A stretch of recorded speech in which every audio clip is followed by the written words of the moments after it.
जांच में सामने आया कि हमले में जिस हुंडई i20 कार का इस्तेमाल हुआ उसे वही चला रहा था। सोमवार सुबह 7 बजे वो फरीदाबाद से निकला। 8:13 पर बदरपुर टोल से दिल्ली में एंट्री, फिर 8:20 पर ओखला के पेट्रोल पंप पर देखा गया। दोपहर 3:19 पर कार किले की पार्किंग में दाखिल हुई और शाम में उसने वही विस्फोट कर दिया। दोस्तों, लाल किला सिर्फ एक इमारत नहीं, ये एक सिंबॉलिक टारगेट है। यहाँ शाम को सबसे ज्यादा भीड़ होती है और यहीं से प्रधानमंत्री 15 अगस्त को भाषण देते हैं। टेरर ग्रुप का मकसद था भारत को एक खतरनाक संदेश देना और डर फैलाना। इस ब्लास्ट में अमोनियम नाइट्रेट फ्यूल ऑयल का इस्तेमाल किया गया, जो यूरिया और फ्यूल ऑयल से बनता है। और जब धमाका होता है तो क्या होता है ये आप देख ही चुके हैं। आजकल आतंकी आरडीएक्स कम इस्तेमाल करते हैं क्योंकि उसकी सप्लाई और ट्रैकिंग दोनों ही मुश्किल और रिस्की होती है। 24 फरवरी 1989 को जन्मे डॉक्टर उमर ने श्रीनगर के गवर्नमेंट मेडिकल कॉलेज से एमबीबीएस किया था। यही उसकी दोस्ती हुई डॉक्टर मुजम्मिल से। नमस्कार दोस्तों, मैं सिद्धांत गोयल। दोस्तों, 10 नवंबर की शाम को दिल्ली में लाल किला के बाहर कार में हुए बम ब्लास्ट ने पूरे देश को झकझोर कर रख दिया। इस हमले में 12 लोगों की मौत हुई और 25 से ज्यादा घायल हुए। यह कोई आम ब्लास्ट नहीं था, यह दिल्ली का पहला फिदायीन हमला था और शुरुआती जांच में इसका लिंक सीधा जैश ए मोहम्मद से जुड़ा हुआ दिख रहा था, जो बाद में अब कंफर्म भी हो चुका है। दोस्तों, ब्लास्ट को अंजाम देने वाला आतंकी डॉक्टर उमर मोहम्मद मौके पर ही मारा गया, जिसके शरीर के टुकड़े चारों ओर बिखरे मिले।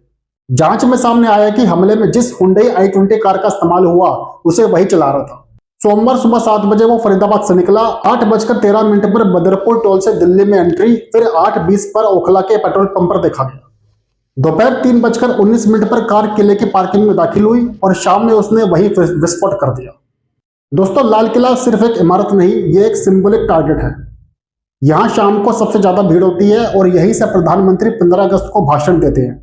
टेरर ग्रुप का मकसद था भारत को एक खतरनाक संदेश देना और डर फैलाना। इस ब्लास्ट में अमोनियम नाइट्रेट फ्यूल ऑयल का इस्तेमाल किया गया, जो यूरिया और फ्यूल ऑयल से बनता है। और जब धमाका होता है तो क्या होता है ये आप देख ही चुके हैं। आजकल आतंकी आरडीएक्स कम इस्तेमाल करते हैं क्योंकि उसकी सप्लाई और ट्रैकिंग दोनों ही मुश्किल और रिस्की होती है। 24 फरवरी 1989 को जन्मे डॉक्टर उमर ने श्रीनगर के गवर्नमेंट मेडिकल कॉलेज से एमबीबीएस किया था। यही उसकी दोस्ती हुई डॉक्टर मुजम्मिल से, जो आगे चलकर इस पूरे नेटवर्क का सबसे महत्वपूर्ण हिस्सा बना। दोनों ने 2017 में पढ़ाई पूरी की और बाद में फरीदाबाद की अल फलाह यूनिवर्सिटी में डॉक्टर्स की जॉब ज्वाइन कर ली। इस बड़े प्लान की परतें खुलना शुरू हुई 18 अक्टूबर को श्रीनगर के नौगाम इलाके में लगे धमकी वाले पोस्टर्स से। 2019 में आर्टिकल 370 हटने के बाद पोस्टरबाजी लगभग बंद हो चुकी थी, इसलिए पुलिस को शक हुआ कि कुछ तो दाल में काला है। सीसीटीवी फुटेज में 3 लड़के दिखाई दिए, आरिफ, यासिर और मकसूद। ये वही लड़के थे जो 2019 से पहले पत्थरबाजी करते थे और उन्हें इसके पैसे भी मिलते थे। पुलिस क्वेश्चनिंग में इन्होंने खुलासा किया कि यह काम उन्हें एक मौलवी के कहने पर किया था। इसके बाद पुलिस मौलवी इरफान अहमद तक पहुंची, जो शोपिया का रहने वाला था और लंबे समय से आतंकी गतिविधियों में शामिल भी था। वो हथियार सप्लाई करता था और युवाओं को पाकिस्तान ट्रेनिंग के लिए भी भेजता था। उसने बताया कि वो डॉक्टर आदिल नाम के एक कट्टरपंथी डॉक्टर के संपर्क में था, जिसके पास उसने पिस्तौल भी देखी थी। इसके बाद पुलिस गांधरबल निवासी डॉक्टर आदिल तक पहुंची। वे सहारनपुर के एक अस्पताल में जॉब कर रहा था। उसके पास से पुलिस ने उसके मेडिकल कॉलेज के लॉकर से AK-56 राइफल बरामद की। आदिल की गिरफ्तारी के बाद पुलिस को एक और नाम मिला, डॉक्टर मुजम्मिल, जिसका मैंने अभी पहले भी जिक्र किया था। डॉक्टर मुजम्मिल, जो फरीदाबाद की अल फलाह यूनिवर्सिटी में डॉक्टर था और इस पूरे नेटवर्क में सबसे एक्टिव था। उसकी निशानदेही पर पुलिस ने 358 kg एक्सप्लोसिव मटेरियल बरामद किया। मोहम्मद मुजम्मिल की एक गर्लफ्रेंड भी है, डॉक्टर शाहीन सैयद, जो कि लखनऊ की है।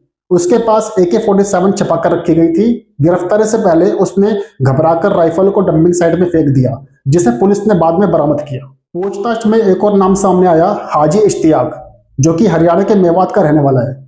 जब पुलिस ने उसके किराए के मकान पर छापा मारा तो सभी के सभी दंग रह गए, क्योंकि यहां से मिला 2563 किलो एक्सप्लोसिव मटेरियल, 88 बोरे भरकर, जिससे सैकड़ों धमाके किए जा सकते हैं। जब उमर को पता चला कि उसके ज्यादातर साथी पकड़े जा चुके हैं तो उसे भी समझ में आ गया कि उसकी भी गिरफ्तारी बस कुछ घंटों की बात है। इसी पैनिक में आकर उसने लाल किले के पास फिदायीन अटैक करने का फैसला किया। दोस्तों, i20 कार, जिसका नंबर HR26CE7674 है, असल में किसी आमिर के पास थी, जिसने उसे अपने दोस्त के जरिए उमर को दे दिया था। ये वही कार है दोस्तों जिसमें उमर ने ब्लास्ट किया। हमले के बाद अब एजेंसियों की नजरें अल फलाह यूनिवर्सिटी पर टेढ़ी हो गई हैं। सरकार के आदेश पर जमीन की पैमाइश, रिकॉर्ड की जांच और लगातार पूछताछ शुरू हो गई है। दोस्तों, क्राइम ब्रांच ने अल-फलाह यूनिवर्सिटी के अगेंस्ट टोटल 2 एफआईआर दर्ज की हैं, जिनमें सबसे बड़ा आरोप है चीटिंग और फोर्जरी का।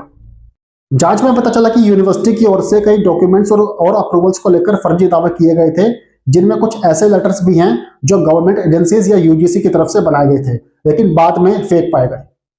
इसी वजह से यूजीसी ने खुद ऑफिशियल कंप्लेंट दर्ज कराई, क्योंकि यूनिवर्सिटी न सिर्फ मान्यता को लेकर गलत जानकारी दे रही थी, बल्कि स्टूडेंट्स और पेरेंट्स के सामने भी ऐसी बातें रख रही थी जो रिकॉर्ड में मौजूद नहीं थी। यूजीसी का कहना है कि यूनिवर्सिटी ने रेगुलेटरी नॉर्म्स को वायोलेट किया और मिसलीडिंग इन्फॉर्मेशन देकर पब्लिक को मिसगाइड किया, जो एक सीरियस क्राइम की कैटेगरी में आता है। अब क्राइम ब्रांच यूनिवर्सिटी के ओखला ऑफिस से रिकॉर्ड कलेक्ट करने में लगी हुई है। स्टाफ के बयान रिकॉर्ड हो रहे हैं और आगे यूनिवर्सिटी के अलग अलग डिपार्टमेंट्स पर सर्च ऑपरेशंस भी हो सकते हैं। पुलिस ने कहा है कि इन्वेस्टिगेशन स्पीड और ट्रांसपेरेंसी के साथ चलेगी। दोस्तों, दिल्ली ब्लास्ट अकेले किसी एक हमले की कहानी नहीं है। यह कहानी है एक मेडिकल नेटवर्क के आतंकवाद में बदलने की, सैकड़ों किलो विस्फोटकों की देश को दहलाने की साजिश की और भारतीय एजेंसियों द्वारा इसे वक्त रहते रोकने की। दोस्तों, ये कोई छोटा नेटवर्क नहीं है, ये तो इंडिया वाइड सीरियल ब्लास्ट करने की तैयारी थी। ये पूरा मामला बताता है कि भारत के खिलाफ आतंकी नेटवर्क किस तरह अंदर तक जड़ें जमा रहे हैं और हमारी एजेंसियां किस तरह लगातार उन्हें तोड़ रही हैं। नमस्कार दोस्तों।